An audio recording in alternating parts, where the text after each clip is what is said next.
Igsoon. Kung ang Ginoo mo balik karong gabi maigsuon sa imong buhaton.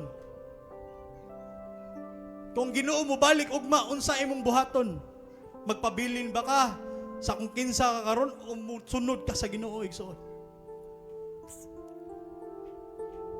Sa dihang magsugod na pagkahitabo kini mga butanga. Tan-aw kamo sa taas. Ug ihangad ninyo ang inyong mga ulo. Kaya ang inyong kaluwasan nagkaduol na.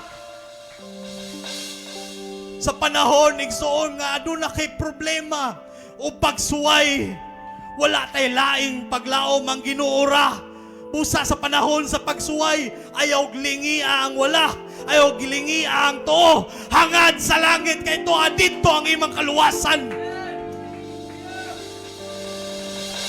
Sa pag-abot sa adlaw sa Dios, mo nang adlaw sa kalipay igsoon, kay ang kaluwasan ni abot na, ang kaluwasan ania na.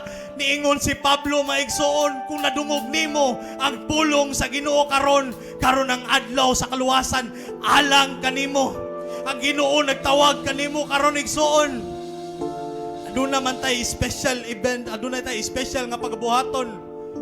Ikaw man ini maigsoon apan ayaw pakyasa ang panahon. Kung nadungog nimo ang mensahe sa Ginoo karong adlaw, karong adlaw mo'y adlaw sa kaluwasan. Ugma wala ta kahibaw igsoon. Busa karon pa lang duula ang Ginoo, tawga ang Ginoo, dangop sa Ginoo, alagari ang Ginoo.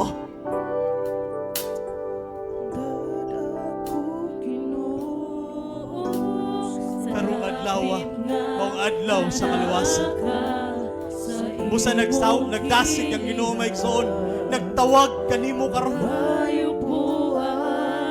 Umari kamo, kamong tanan nga gikapuyan o gibugatan. Ihatagan ko kamo kapahulayan, hatagan kamo kalinaw. Sa panahon sa kalisdanan, hangad sa langit, kay tuadin ko ang atong kaluwasan. Tawga ang Ginoo. Maigsoon. Kung nanungog nimo ang pulong sa Ginoo karon, tawga ang sangpit sa Ginoo. Kano na may kasuko sa imong kasingkasan, kano na may problema, tawga ang dangop sa Ginoo igsoon. Hangad sa langit, kay tuwa dito ang atong kaluwasan.